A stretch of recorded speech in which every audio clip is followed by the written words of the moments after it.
भारत की आत्मनिर्भर नीति और मेक इन इंडिया पर जोर देने का जो हमारा स्पष्ट रूप से है एक मोटो, उसका असर भी अब दिख रहा है। अब भारत के स्वदेशी हथियारों के लिए तमाम देश खरीदार बनकर सामने आ रहे हैं। एक तरफ भारत और फिलीपींस की नेवी साउथ चाइना सी में संयुक्त युद्धाभ्यास कर रही है, तो दूसरी तरफ फिलीपींस के राष्ट्रपति 5 दिन के दौरे पर भारत पहुंच चुके हैं। इस दौरान वो प्रधानमंत्री मोदी के साथ द्विपक्षीय वार्ता भी करेंगे, बायलैटरल टॉक्स होंगी।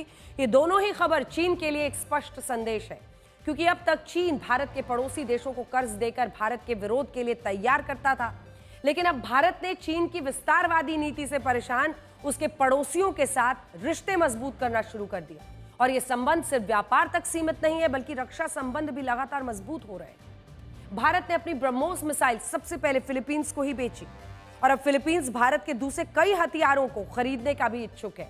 और फिलीपींस के राष्ट्रपति की इस यात्रा का सबसे बड़ा मकसद भी यही है। फिलीपींस का चीन के साथ साउथ चाइना सी में टकराव बना रहता है।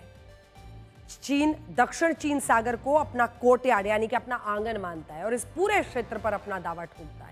इस मामले में भारत पूरी तरह फिलीपींस का साथ देता है।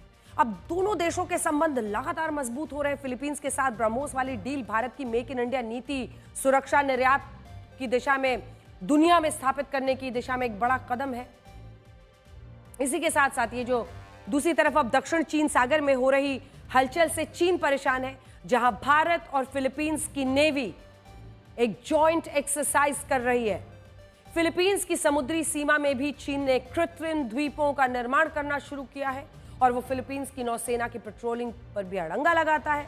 स्थिति में उसे काउंटर करने के लिए फिलीपींस ने भारत से ब्रह्मोस का एंटी शिप वेरिएंट खरीदा है। चीन की विस्तारवादी मानसिकता से उसके सभी पड़ोसी परेशान हैं। वो पूरे साउथ चाइना सी पर अधिकार जमाने की कोशिश करता है। Vietnam, Philippines, Taiwan, Malaysia, Brunei, Indonesia, Vietnam, Singapore जैसे देशों से चीन का विवाद रहा है। और अब भारत और फिलीपींस की नेवी का यह युद्धाभ्यास चीन के लिए साफ मैसेज की तरह है। भारतीय नौसेना के वॉरशिप इस वक्त साउथ चाइना में मौजूद हैं। आईएनएस दिल्ली, आईएनएस शक्ति, आईएनएस किल्टन फिलीपींस पहुंचे थे। दिलचस्प बात यह है कि जब दोनों देशों की नेवी का युद्धाभ्यास हो रहा है, तब फिलीपींस के राष्ट्रपति भारत में मौजूद हैं।